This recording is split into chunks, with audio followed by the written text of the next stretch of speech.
Right, so good afternoon, everyone. Welcome to the Institute for Medical Education Grand Round Series. We're really delighted to welcome today Kimani Paul-Emile, who is Associate Professor of Law, Associate Director, and Head of Domestic Programs and Initiatives at the Fordham Law School's Center on Race, Law, and Justice, and Faculty Co-Director of the Fordham Law School Stein Center for Law and Ethics. Dr. Paul-Emile specializes in the areas of law and biomedical ethics, law and inequality, race and the law, and health law. Her co-authored article, there were some copies right here, on the clinical, ethical, and legal challenges attendant to dealing with racist patients in the hospital setting, has been viewed over 122,000 times, placing it in the 99th percentile of articles published in the New England Journal of Medicine and 99th percentile of all medical journals. Prior to pursuing her doctoral degree, Dr. Paul-Emile served as Associate Counsel at the Brennan Center for Justice at NYU School of Law and practiced civil rights law at the Center for Constitutional Rights, where she was a National Association for Public Interest Law Fellow and later the William Moses Kunstler Fellow for Racial Justice. Dr. Paul-Emile also served as Senior Faculty Development Consultant at the NYU Center for Teaching Excellence, and most importantly, she's a fellow Brunonian. So welcome back, and thank you for speaking. Okay, thank you so much for inviting me here today to talk about an issue that's been getting a lot of attention recently, and that's what to do when the patient is racist, and what are the legal, ethical, and clinical implications for patients, providers, and healthcare institutions. So we're going to start today with a case study. All right. So a 57-year-old man arrives at the emergency department late one night with shortness of breath and a fever. A nurse does an initial workup and thinks his condition could be serious, so she goes to get the physician on call, Dr. Jones, to evaluate the patient. When Dr. Jones enters the room, the patient says, "Oh my gosh, I'm glad you're finally here. My television isn't working. Can you just fix my TV?" Dr. Jones explains that she's his physician, she's here to do the evaluation, and the patient gets agitated and yells, "I don't want to be treated by a black physician. I don't want this doctor. Get me a real doctor. Get this woman out of my room." Now, you can fill in the blank here with regard to the rejected physician. It could be an Asian physician, it could be a Latino physician, it could be a Muslim physician. Any of these categories apply. And scenarios such as this are much more common than one might think and occur at hospitals throughout the country. In fact, I call it one of medicine's open secrets, because you'd be hard-pressed to find a physician, particularly a physician of color, who hasn't had this experience or who doesn't know someone who has. And this issue has gotten a lot of attention, media attention, recently due to events in Charlottesville, Virginia, and elsewhere. And until recently, it was very difficult to find data on how often physicians experience patient bias. But in October, Medscape, WebMD, and STAT together published a report on patient bias, which includes surveys from over 1,200 healthcare professionals, including over 800 physicians. And what they found was that black and Asian physicians are most likely to experience patient bias, with 70% of doctors reporting having experienced bias, and 70% of black doctors, and 69% of Asian physicians. And what makes these physician-patient encounters so challenging is that they raise many thorny legal, ethical, and clinical challenges for all the parties involved. So, for example, although physicians have an obligation to treat patients, even those patients they find distasteful, these encounters can be painful and degrading for the physician involved. And these scenarios are particularly difficult when the patient is competent, but not stable enough to be sent elsewhere. So before we get into the heart of the discussion, let's take a moment to identify the primary groups that are affected when this happens, along with their rights and responsibilities. Okay? So what are the three primary groups that you think are most directly affected in these physician-patient encounters? Physicians, exactly, just one group. Patients. Nurses. I think institution. The institution, right, the hospital. Okay, so here's so again, nurses, patients, families. I mean, we can go broad, but we're going to drill down on these three groups for our chat. So let's begin by looking at patients. What are the interests at stake for patients? What might their rights be? What are the rights of patients in these scenarios? Receive competent care. Right, exactly. They have a right to receive stabilizing treatment, competently provided. But they have a right to receive stabilizing treatment. And this is in keeping with EMTALA, the Emergency Medical Treatment in Active Labor Act. It requires hospitals to screen and stabilize, if necessary, patients in an emergency situation, or to arrange for a transfer with patient consent to an institution able to provide appropriate care. What's another patient right or interest? An interest in stabilizing treatment. Hold your own care. Informed consent, exactly. Okay, informed consent. Patients also have a right to refuse medical treatment, which includes the right to refuse wanted treatment from an unwanted physician. And this right to refuse is a well-respected legal and ethical principle that's based in informed consent, as well as legal rules that protect patients from battery, which is unwanted touching. Okay? And also, many hospitals also have these patient Bill of Rights documents that include explicit language about a patient's right to refuse wanted care from an unwanted physician. So I was recently up at Brigham and Women's Hospital in Boston, and here's theirs.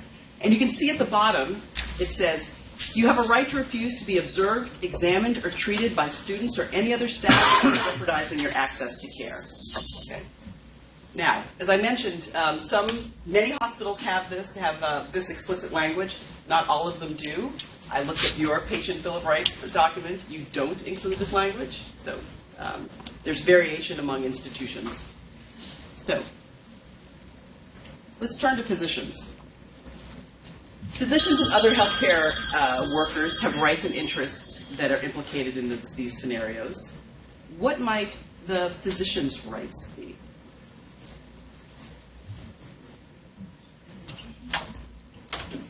Yes. Not to be abused. Yeah, exactly. Although physicians have a duty to treat, they also have employment rights that have to be respected. They have a right to a workplace free from certain types of discrimination, including discrimination on the basis of race, gender, ethnicity, religion. These are considered legally protected classifications. Now, finally, the institution. What might the institution's interests and obligations include?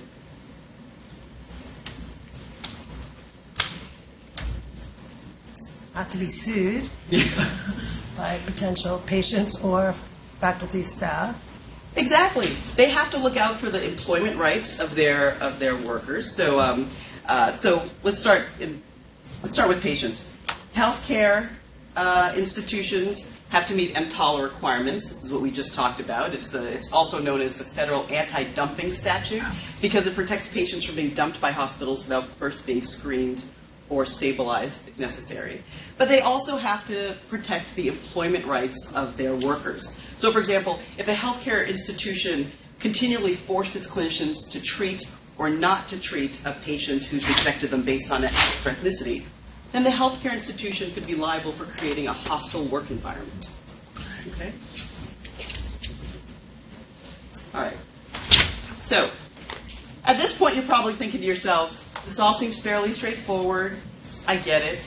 But it gets murkier the deeper you go. So, for example, with respect to patients, should the race or ethnicity of the patient matter with respect to how we make these decisions, with respect to how we decide how to respond? So, for example, should we distinguish between different types of patients making these requests? And on the medical provider side, should different types of medical professionals have different rights and obligations? So should we distinguish between nurses and physicians in these cases? And what about healthcare institutions? Are they damned if they do, damned if they don't? If they accommodate the patient's request for a physician of a different race or ethnicity, are they discriminating against the assigned physician and opening themselves up to legal liability? But if they don't accommodate the patient's demands, will they be violating laws against battery by forcing the patient to be treated by an unwanted doctor without consent? But on the other hand, if they don't screen and stabilize the patient, will they be liable for violating EMTALA? Okay, so it's complicated. What do you do?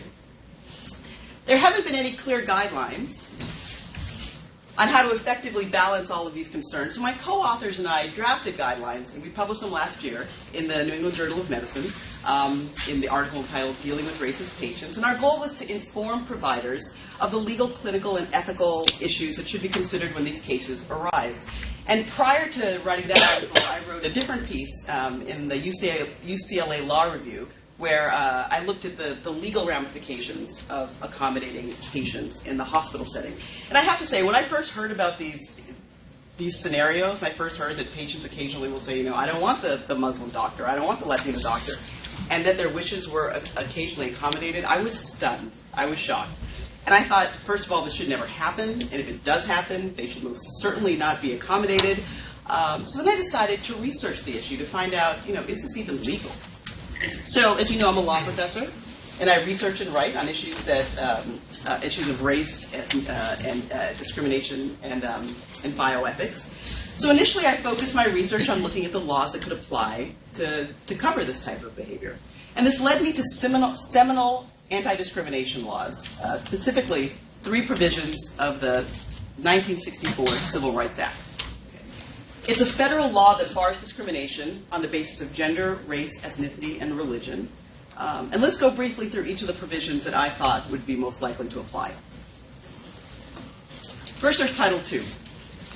It's the public accommodations provision, and it prohibits businesses from giving in to their customers' racial preferences. So if you went to a restaurant and you told the proprietor that you only wanted to be treated by Latino waiters, or you didn't want to be treated by white waiters, if the proprietor accommodated your request, then they would be liable for violating Title II of the Civil Rights Act. So I thought this should work. But as it turned out, that provision of the statute doesn't cover hospitals. It covers other public accommodations like theaters, bars, restaurants, hotels, but not hospitals. So I then looked at Title VI. Title VI covers any entity that receives federal funding, which of course includes hospitals. Title VI prohibits hospitals from discriminating against patients in a way that denies them the opportunity to partake in the hospital's benefits and services. But as it turns out, although Title VI covers hospitals and applies to race discrimination, it's never been read to cover these types of physician-patient encounters. And here's why. First, there's the question of who would have standing to sue. The patient, who's given exactly what they want, the hospital has accommodated their rejection of a physician, well, they're certainly not going to challenge the hospital's decision to give them what they sought in the first place. But in addition to the patient, who's the other affected party here? Doctor. The doctor, exactly, the doctor. So the physician who might challenge the hospital's reassignment decision based on the patient's race-based rejection. But guess what? Physicians can't sue under Title VI. It doesn't cover employment discrimination. So this took me to the last provision that I thought might apply, Title VII. It addresses discrimination in employment. And among other things, it says that employers can't cater to the discriminatory preferences of their clientele. And the paradigmatic case is the airline that singles out its female flight attendants and forces them to wear, tight shirts and hot pants and says, we're not discriminating. This is a business decision. Our clients love this. This isn't discrimination. This is totally about our bottom line. Well, they can't do that. That's bound to violate Title VII. So I thought I would find some case law here. But it turns out there were no reported cases of physicians suing hospitals for the hospital's decision to accommodate a patient who's rejected the physician based on race or ethnicity. And this is so even though we know these types of physician-patient encounters frequently occur. But there have been several cases involving other types of healthcare providers who've been rejected by patients. Can you guess which groups are suing and winning these cases? Nurses, exactly. Nurses and nursing assistants. Now, why might nurses be suing their employer healthcare institutions, and doctors don't appear to be doing so? Could be because they're unionized. Why else might they? Less institutional loyalty. Less institutional loyalty. Okay. Doctors or management. Doctors or management. I mean, that gets kind of closer to what seems to be driving it. Nurses spend more time with patients. Yeah, they're the frontline providers, so they're more likely to have it happen. But it happens to doctors too, and still they're not suing. So what seems to be driving it is that unlike nurses tend to be employees at the healthcare institutions where they work, while physicians tend to be management or independent contractors. So if a hospital or some other healthcare institution, like a nursing home, complies with a patient's request to reassign a nurse, then the nurse's employment rights are violated. The hospital has violated Title VII. But unlike nurses, physicians tend to be independent contractors, not always, but often, or management. So in order to maintain the physician's independent contractor status, the healthcare institution can't have too much say or control over the manner and means through which the physician does his or her work. Jumped ahead. Tell me when to stop. Okay, go back. There we go. Okay, got it. Can't have too much control over the manner and means through which the physician does his or her work. So physicians tend to decide amongst themselves when these cases arise how they want to address it. Okay, they're not being forced to accommodate. They're making a group decision whether or not they want to accommodate. Okay? So in broad strokes, that's the legal landscape for healthcare providers in institutions. But it doesn't answer the threshold normative question of whether they should accommodate. So to get at that, let's go to patients. Now, the case I opened up with is what I think many people imagine when they think of race-based rejections. But it can often look quite different. So we're going to look at 3 more real-world case studies. Look at how it can play out. So this is our second case study. Here we have an older Korean man who goes to the hospital with symptoms suggestive of congestive heart failure.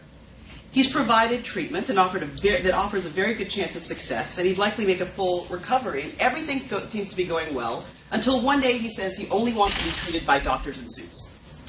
Now, his treating physicians are puzzled by this request. It's denied. They proceed. And then eventually the patient becomes increasingly withdrawn and then ultimately refuses all treatment altogether. The hospital performs a competency test. He's found to be competent, so they respect his wishes as they must, and all treatment is stopped. Now, this would have been the end of it had someone not noticed that in his chart he had filled out a form that said he wanted full resuscitation should he go into cardiopulmonary arrest. Now, when confronted with this seeming contradiction and after some prodding, the patient said to his physicians, "Have you noticed that all of my treating physicians are Japanese or Japanese American?" He's an older Korean man. This was in Hawaii, which is a sizable Japanese and Japanese American population. This man remembered Imperial Japan, and he didn't trust his doctors. He didn't feel that they had his best interests in mind. And the reason he wanted to be treated by physicians in suits was because he noticed that a larger percentage of the non-Japanese American physicians also worked in the medical school, so they tended to wear suits. So it was sort of a more palatable, a more PC way for him to ask for what he wanted. Case study 2, or 3. We have an older African-American woman. She presents with symptoms suggestive of renal failure. She's fairly uncommunicative with her assigned physicians. She's giving very reluctant yes or no answers to their questions as they try to take her history. And at some point during the process, she sees an African-American doctor treating another patient. And she tells her physicians, and she points to that doctor and says, "I want to be treated by him." Okay? Why might this patient be discriminating?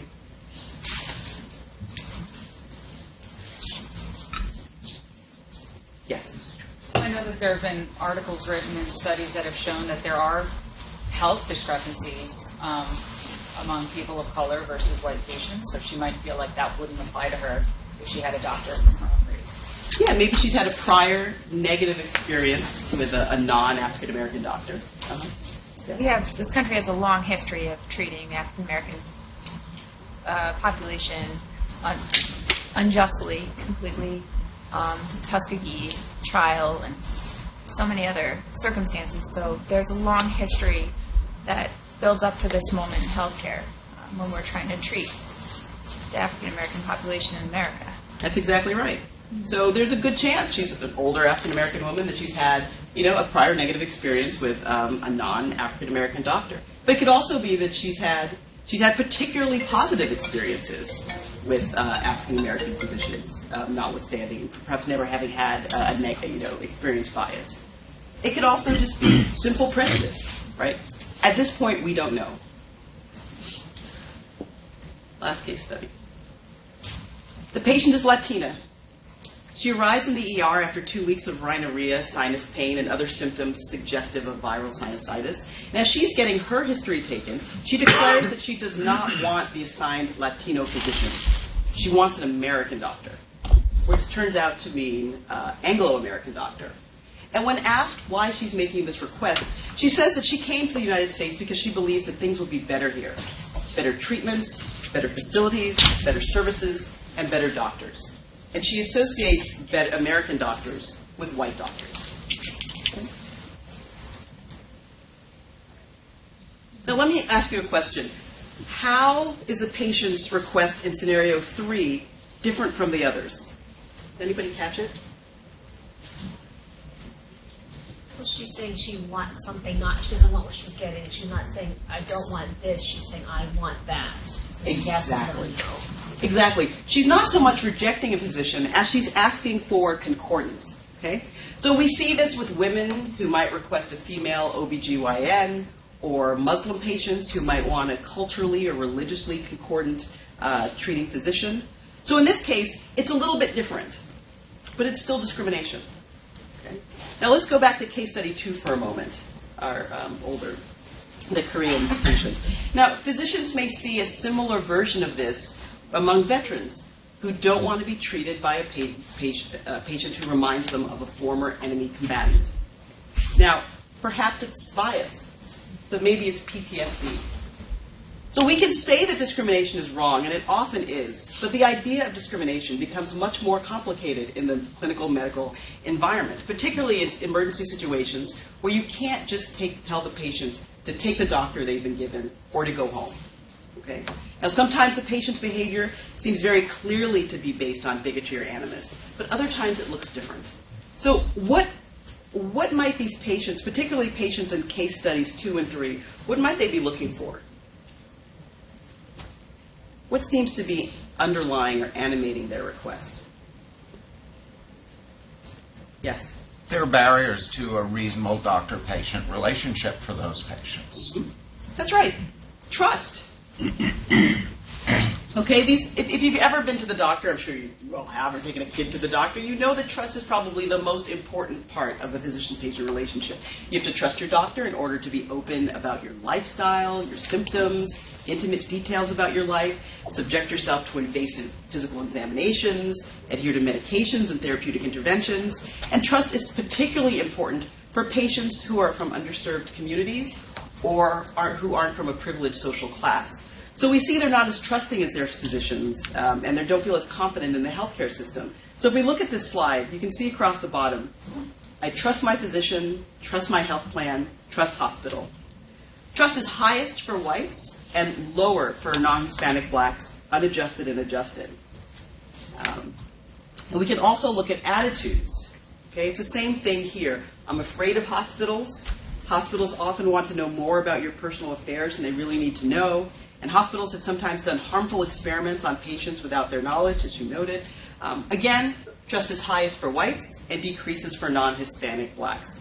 Now, this feeling of mistrust that we see among racial minority groups isn't just random paranoia. In fact, some members of underrepresented groups may have very good reason to not trust the healthcare system. So you've touched on it. I'm going to talk a little bit about it. But overwhelming evidence shows that racial minority patients still receive poorer quality health care as compared to white Americans, even when factors such as insurance status are controlled. And some of this is due to structural factors. Okay? But research also shows that, sadly, there's still a lot of racial bias in medical practice. And minority patients disproportionately receive substandard health care due to physician prejudice.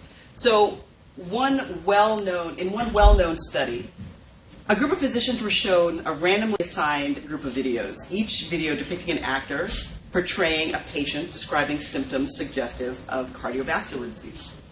All the patients were dressed identically, had identical health insurance, described their symptoms in identical terms, presented identical diagnostic tests, race and sex were their only distinguishing characteristics. The study found that diagnosis and treatment recommendations varied according to race and sex, and that black women were least likely to be referred for diagnostic testing and treatment. Now, in the years since this seminal study was done, many more studies have examined bias among healthcare providers. And what they found is that the overwhelming majority of physicians hold egalitarian and non-racist views, and a few are overtly and explicitly racist. But many healthcare providers do harbor implicit racial biases. So what's implicit bias?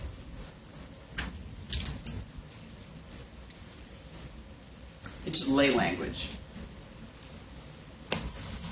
Unconscious bias. Right.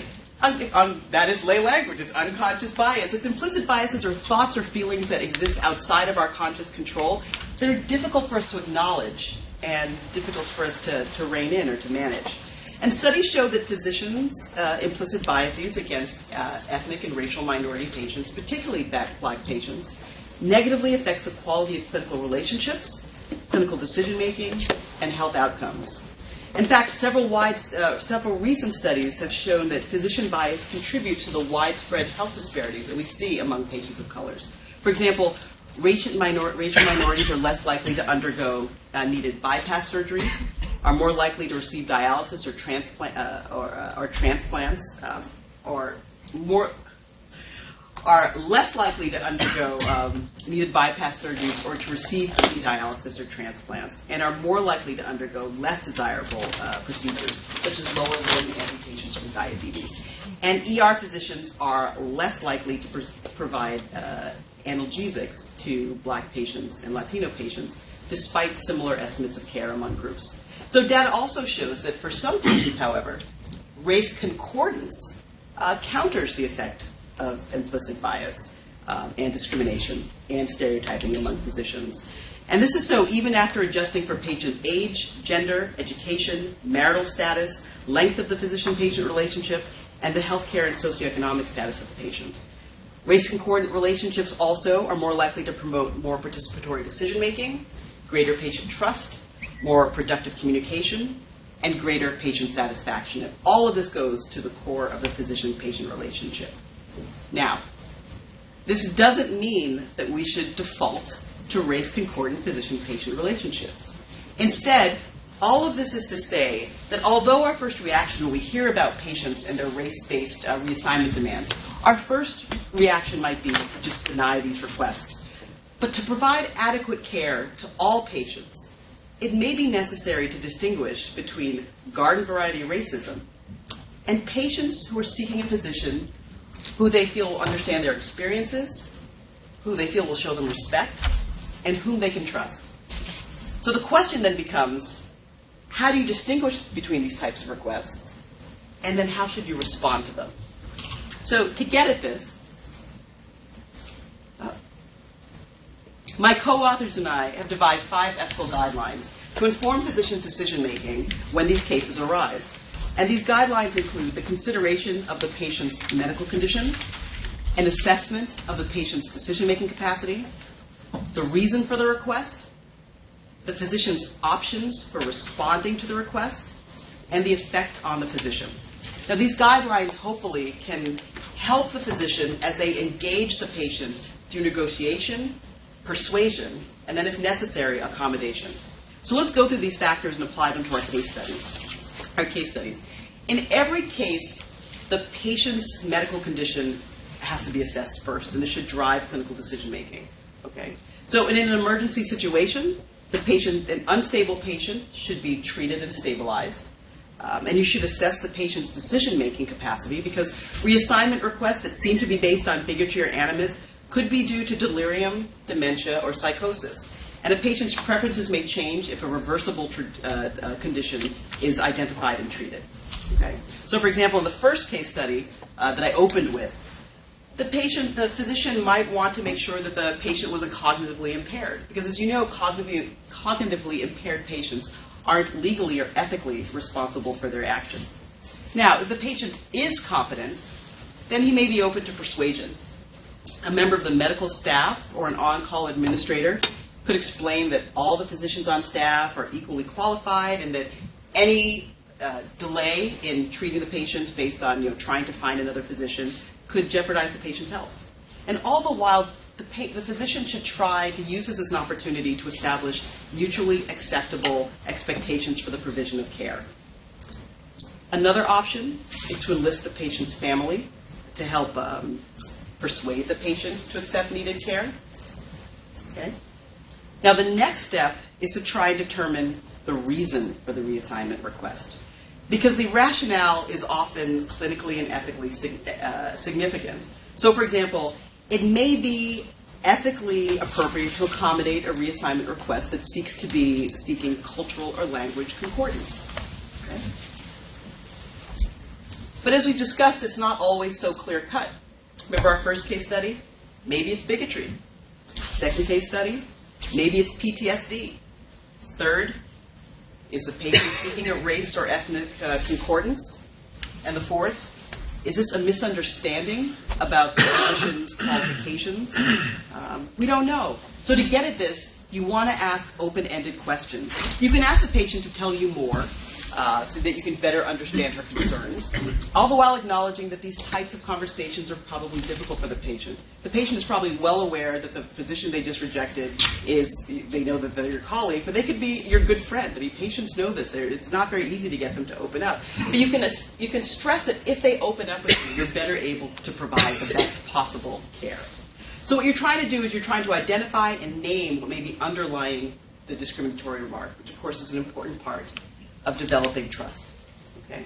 Now, this can be very effective if the underlying remark is based on anxieties or fears.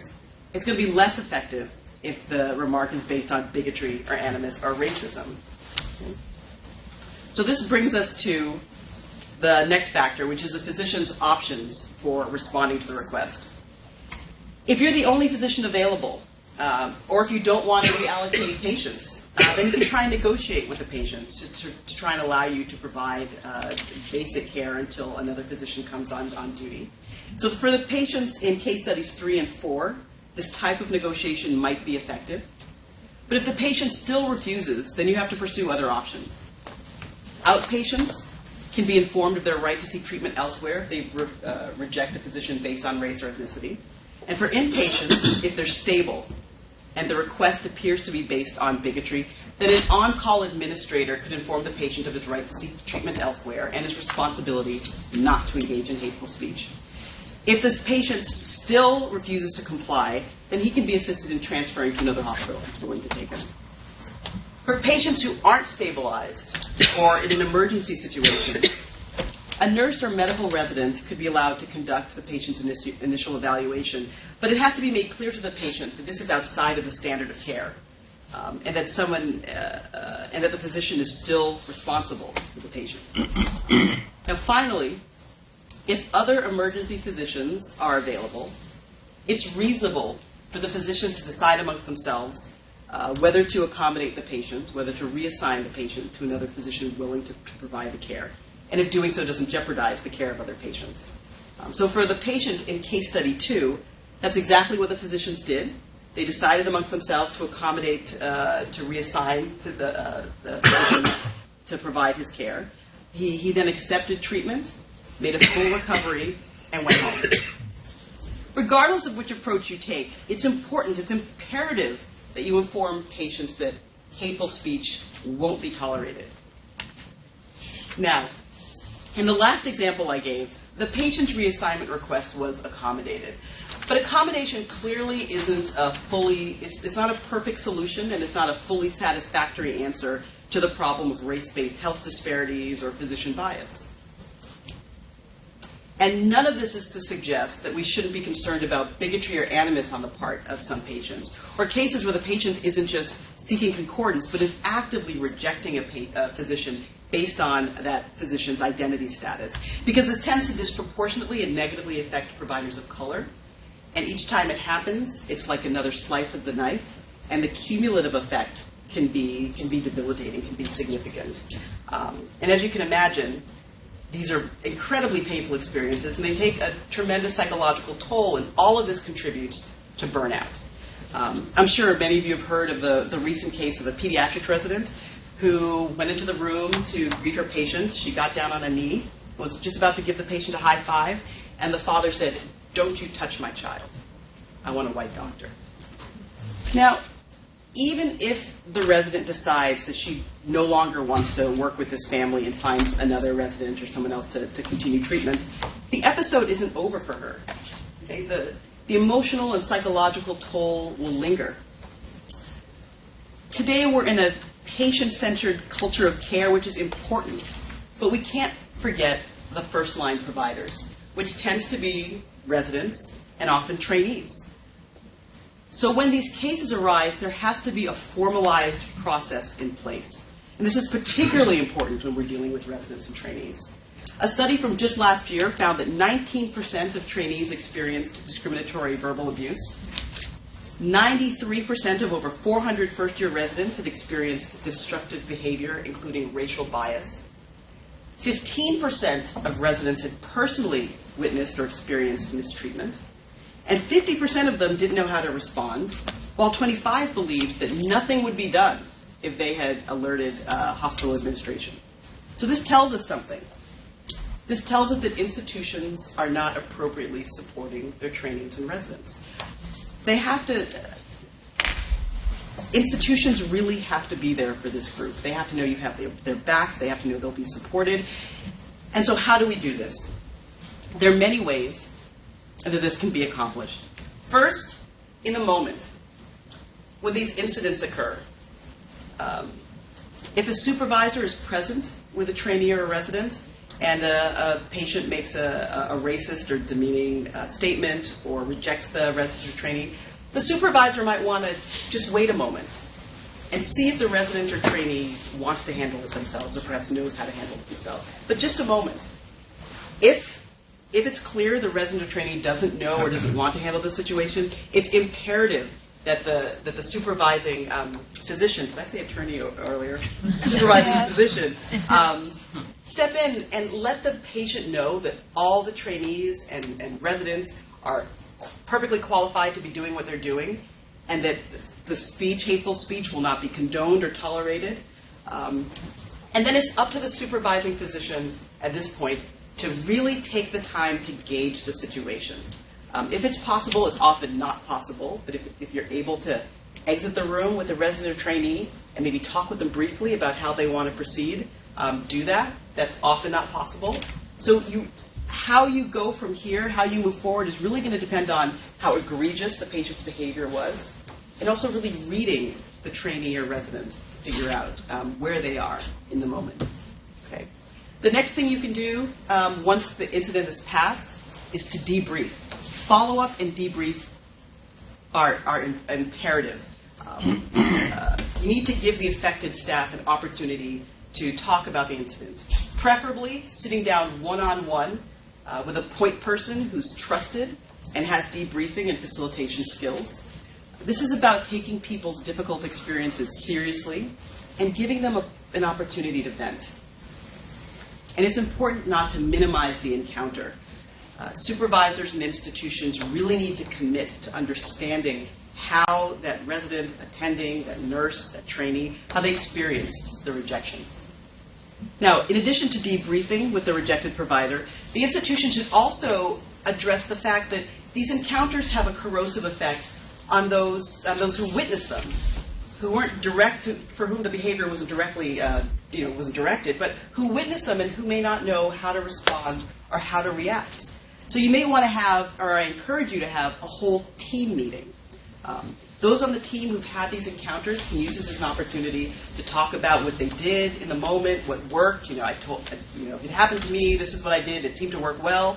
They can also talk about what didn't work. Last time a patient made a demeaning remark, I said this, and then the whole thing just blew up and got worse. It's important for people to talk, have a chance to express their experiences and maybe share tips.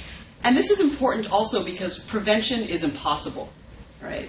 So members of the team are probably going to have this experience themselves at some point in their careers. And if they don't have this experience directly, they'll probably witness someone else going through it. And by these experiences, I don't just mean rejections based on race or ethnicity, rejections based on gender, based on disability status, based on religion, based on gender presentation, based on age. And in fact, age is the most common reason why patients reject physicians. You know, you look too young to be a doctor. I want a more seasoned doctor. I want someone with more gray hairs. You know, I don't want a kid as my doctor. Okay, so the whole team needs to know how to handle these encounters. Another reason to have a whole team meeting is that some members of the team may not know that this is even happening to their colleagues. They may have no idea. So you want to bring these experiences to light, not only to inform the team, but also as a means of projecting the individual who experienced it from internalizing it. Because these rejections can feel like an assault. And it's more...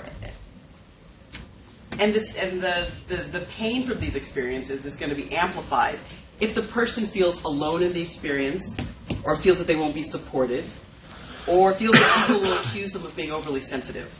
Okay? Now, and this is because for some providers, these experiences are microaggressions, or macroaggressions, that come on the heels of several microaggressions, like constantly being mistaken for the television repair person rather than the attending physician or resident or trainee, simply because of your race or ethnicity. Okay, so supervisors and institutions have to support staff with an eye towards crafting future appropriate responses. And these future responses can also be based on data collection. Here we go. Okay? Institutions should track and collect data on these patient-physician encounters to get baseline information on how often they occur, the institution's response, the ultimate resolution, the effect on the physicians and other providers, how affected personnel are supported, and how affected personnel feel about the encounter itself and the institution's response. Because again, these discussions, if they happen at all, tend to take place in silos. And there needs to be real, meaningful, systematic understanding of the response. Make a prevalence map. You know, what departments does this tend to happen in? Is it happening more often in certain departments rather than others? And this, of course, is a big commitment on the part of an institution, but the more information you have, the better your response will be. Okay? So this debriefing, this strategizing, this tracking can all be used to create best practices. So think of it as a quality improvement approach, with the ultimate goal being supporting staff and improving the handling of these situations. Now, finally, and importantly, in order for change to be most effective, the institutional response has to also include culture change. Okay?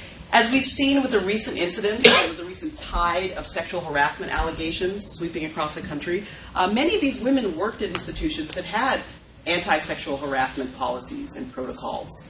But there wasn't a norm of coming forward. These women didn't feel safe reporting, or they didn't feel that their claims would be taken seriously, or they felt that reporting would negatively affect their career trajectories, that somehow this would come back to bite them if they reported. And the same can be said with respect to how residents and trainees may feel about reporting treatment by patients. Okay, so even if you have the best protocols and policies in place, a culture of non-reporting will undermine any kind of meaningful change. Okay? And the reality of the situation is that trainees and residents aren't just more likely to be the targets of this type of patient behavior, but they also may feel more limited in their ability to respond. So your options for responding, of course, but you're less able to just trade out patients as an attending physician might be. And also you might be afraid that protesting or reporting could threaten your evaluations or your professional stature. And plus, it's not uncommon to hear providers who've contended with patient bias only to have their colleagues or supervisors look the other way, ignoring or minimizing the incident. Okay? So norms play an important role in shifting behavior because conduct is governed less by formal rules than by patterns of behavior that have accumulated normative power over time. Okay? So for new policies to be most effective and integrated in the clinical flow, healthcare providers have to feel comfortable reporting these incidents and confident that their experiences and concerns will be taken seriously. So for the supervisors in the room, it's important that you create a culture of supporting and norms of reporting. All right. Now, back to our 5 guidelines. They're helpful when these scenarios arise. But my current research is doing a deeper dive. My colleagues and I have just embarked on a new project where we're looking at ways in which racist patient behavior might affect different healthcare providers differently. So a seasoned clinician may need supports and workplace protections that are different from what a nurse needs or from what a trainee needs or what a resident needs. So our research is going to look at the impact of racist behaviors on the learning environment and the professional development. And then we're going to work at how to tailor institutional responses and policies to the different healthcare workers and issues. But beyond that, there's still a lot of work to be done by the medical profession. It needs more global approaches and more long-term means to addressing these incidents, these concerns. And by these concerns, I mean concerns about minority physicians when these physician-patient encounters occur, as well as concerns about patients who may be anxious or fearful about the possibility of experiencing physician bias. So the medical profession as a whole has to go beyond accommodating patients to expanding cultural awareness at all levels of practice and training so that providers can interact more effectively with various patient populations. And the profession also is to increase diversity, beginning in medical school. 80% of ER physicians today are white. This diversification is to be done with an eye towards encouraging tolerance and understanding of other cultures. We need to train a more culturally competent core of physicians. Okay? And this is because a multicultural workforce that reflects the diversity of the patient population it serves improves patient satisfaction, strengthens cultural awareness, and promotes sensitivity and tolerance among healthcare professionals. But it also offers the added benefit of reducing physician biases, along with the need to accommodate patients' racist preferences in the first instance. But until this happens, the 5 ethical guidelines I laid out are, along with negotiation, persuasion, and if necessary accommodation, are a clinically, ethically, and legally sound course of action. And if providers decide amongst themselves that they want to accommodate, so long as they aren't forced to do so by their healthcare institution, then their decision will be sound. If the clinicians involved are comfortable with the decision, if there are processes in place to provide support and an opportunity to report, if employment rights are not violated, and importantly, if the decision doesn't violate the provision of quality medical care. Thank you.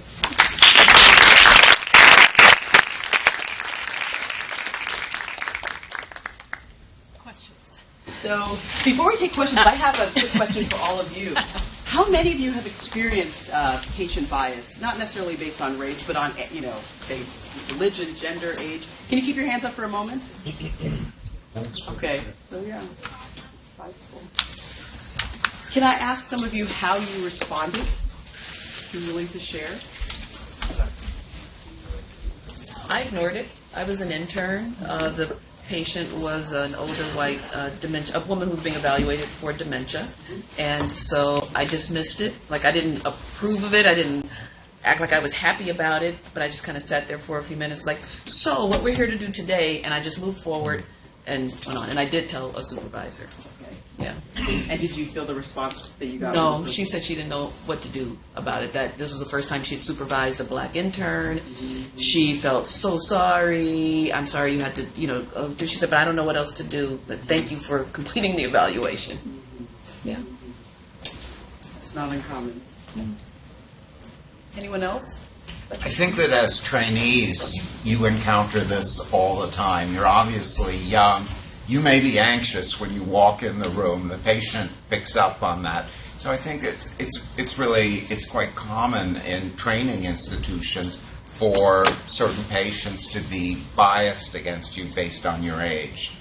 And the response that I always found best was, is to not personalize it, but to say, well, I'm not making any of the decisions. I'm just here to help the people who are really gray-haired and important who are going to make decisions. And so I'm just here in a minor capacity to gather the information. And so a lot of it depends on how personally you take it and how that then affects the relationship with the patient, and being willing to, to take the hit or, not to respond in a defensive fashion often helps to diffuse the situation. Mm-hmm. Let's respond for age. Yeah. But of course,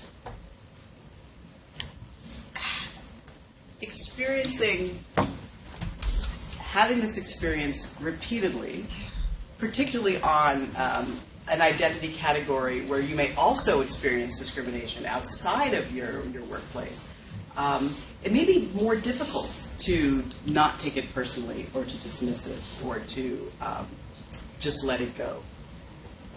It's an individual choice, but it also may depend on the reason, the type of rejection that you're experiencing. Anyone else? Yes. Hi. 2 points. One small. Asking the patient why they have this opinion. Right, let's take case 3. You emphasize trust. So who's going to go into the room, I don't have an answer to this, and say, why do you want that? And expect a full, revealing answer. I think that has to be thought about. The more important point, I think, everyone here is very interested in education, I presume.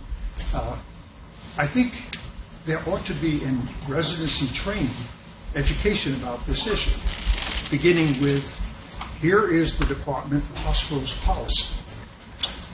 And if this happens to you, it has happened to other people, and here is how you respond. It's kind of a rehearsal for life. So they won't be so injured as that a black woman resident who got on her knees, high-five, and the father said, don't touch my child. That doctor was devastated, and as you pointed out, that injury will last a long time. But if you're prepared for that, and if there were a policy and it was taught, it was part of your noon conferences, I think it would do a lot of good. I think that's right. That's right. Incorporating it into the pedagogical enterprise. Yes. So I like those comments quite a bit, and I did have a question about that, but I just wanted to share. I worked in a VA quite a bit for my training, and I watched my Korean attending being accused of being Japanese by a World War II vet, and then I proceeded to be the only one who could do a physical exam on his patient while he was quite hurt. And I think that happened to him quite a bit. He was confused for being the enemy for a lot of these older, aging individuals, and he didn't have a response other than, being visibly hurt, and then asking us as the team, I was a medical student, to kind of fill in for all of the pieces of clinical care. And you mentioned that as one of the options. As when you're the only doctor, he was the only hospitalist at that tiny little VA who could take care of the patients. So it's a troubling situation. So I was wondering, and to get back to the great points, have you seen programs where the inclusion and diversity, whoever has taken on that role in the institution, has really hypertrophied the responses for their incoming trainees and doctors and nurses? And have you seen differences in the ability to respond and sort of the ability to bounce back from these really troubling encounters? Can you give some examples? And I know you gave some great advice, but have you seen that in certain institutions? What can we do better? Sure, that's a great question. I also I encourage others to talk about their experiences, perhaps other institutions. I find the institutions where the residents feel the most supported and the trainees feel the most supported are those that have the policies, talk about it early, sort of prep for this could happen to you. But one really interesting thing that one institution did that I thought was fantastic is they made charts with pictures of everyone on the team. And so when a patient came in, they saw the diversity of the people that they would be dealing with, even before somebody came in and introduced themselves to the tree. And they saw that this is how we operate. There will be a diverse team. And they found that priming led to a reduction in these types of patients, the demeaning behavior by patients. It's such an easy little fix, but it's not obvious, but it worked. Yes. So consistent with that, has anyone tried the approach where a patient says, I want a white or a black physician, to bring in, so if you're a white physician, someone says it's a black doctor, you bring in a black doctor with you, and you two as a team talk to that patient, so they can see there's some collaboration there. You're coming to the patient's concern, but you're also emphasizing that we're here working as a team. Has anybody tried that approach? I think it's a great idea. Has anyone had that experience or tried that? I think that would be definitely an appropriate course of action. Yes. I just kind of feel like emotionally, like I'm kind of feeling that the responses are very intellectual and very, classroom. But the emotion of the rejection, and I'm glad the guy that left, that she's on the floor, she's engaged, ready to do her thing with her patient, only to have that. And even while you were giving the talk, whatever you said made me think of a friend of mine who is white. I identify as black.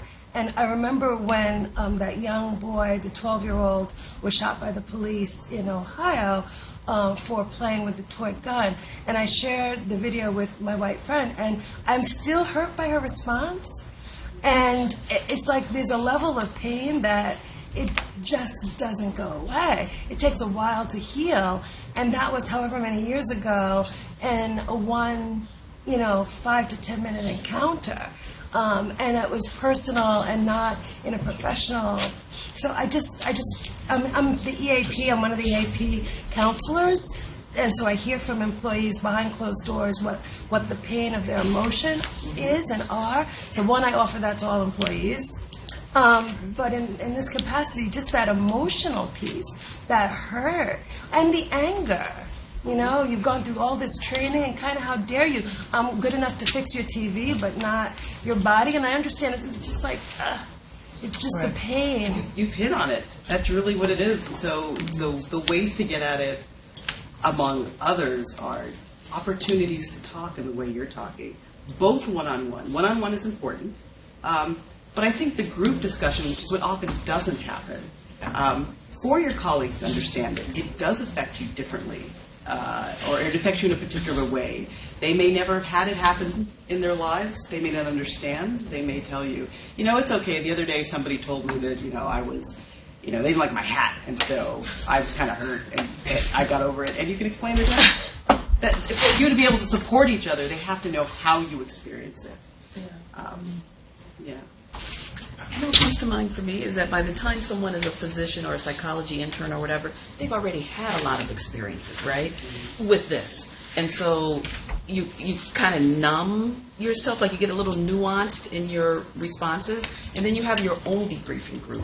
It might be your family. For me, it was the Black Studies department on campus who said, yep, people come all the time. Like, come on, baby. Like, we know. Ready-made. Yeah, because you need to talk to somebody who you feel like who gets it, because you don't want to do all this background explaining and all these other things. And so you have an outside support system that you rely upon, but sharing with colleagues is important so that they can get closer to getting it, and then that there can be an institutional response, And also so that they're not going through what you went through, which is, every time it happens, and it's, I didn't know this happened, or I don't know how to respond, but you seem okay. Yeah. Because you have these outside supports. No, this is an institutional problem. There needs to be an institutional response, and the institution needs to share the burden of dealing with it.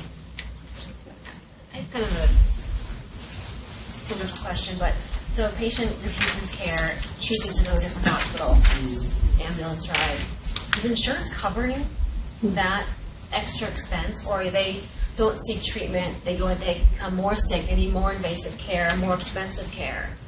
Is insurance going to cover? Is that seen as being insurable? See what I mean? I don't know. I would assume that they'd have to cover that cost of the. But I don't know if it's insurable. I don't know. That's a good Generally not. That's a Generally not. Good one. Is there a question? Are there cases where patients have sued for being treated by a doctor that isn't in accordance with who they wanted to see?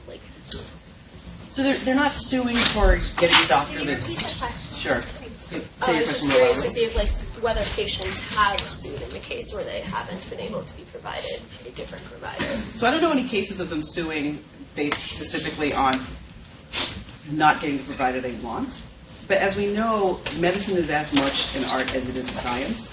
And so even if you do everything right and something goes wrong, a patient who doesn't like you is more likely to sue you. And so we do have some anecdotal evidence of, that the patient was just angry from the beginning. And, I think under other circumstances, they probably would not have sued me had I been different. And I think it also undergirds some physicians' willingness to accommodate is also that they're aware that even if they might want to continue working with that patient or try to work through it, they're aware that they're more likely to get sued if anything goes wrong. So why take on that? How do you parse the limits of a reasonable request for cultural accommodation? Well, let me ask you, how many of you dealt with that? Cultural accommodation, not necessarily race or gender. Specifically, are you talking about, give an example. I'm particularly concerned about working in a VA system where people have, an ingrained distrust or, identify anyone who's Asian as an enemy. This is not necessarily, clearly, is it conscious or is there an unconscious and uncontrollable element? And so, how far do you go in accommodation? I mean, are you going to engage in, is it your job to engage in re-education? If I listen to the premise of your question, though, that's not really a cultural accommodation. That's PTSD, sounds to me. But you know what? PTSD is just, it now has a DSM-15R, qualification, but it's much more, just because we name it doesn't really explain to us where it comes from and what its elements are. I think just on the topic of accommodation and thinking about the downstream implications of this, to me, I think one of the central things that concerns me in every moment of accommodation or validation of the patient, whether it's validating their age-based concern or their sex-based concern or their sexual orientation or whatever the underlying concern is that the teams have to make sure that for whatever group was just discriminated against, that we are not lending our mantle of authority to that opinion. And so I think it's really, really central that it's not an accommodation that validates their perspective. And that's, I think, one of the most injurious ways to the trainee or the nurse or the doctor or whomever is involved is when it feels like the accommodation is an acknowledgement that there might be some basis to their concern. So the trainee, they're being well, I'm not really actually responsible for your care as a way to skirt the age-based discrimination, or well, my supervising doctor is a man as a way to soothe the patient. It may be necessary in the moment in certain circumstances to deliver needed care because our patients inevitably their health has to come first. But I think it's really central to those accommodation efforts that we're just not labeling their preference as valid in any way. That's critical. On that note, thank you so much.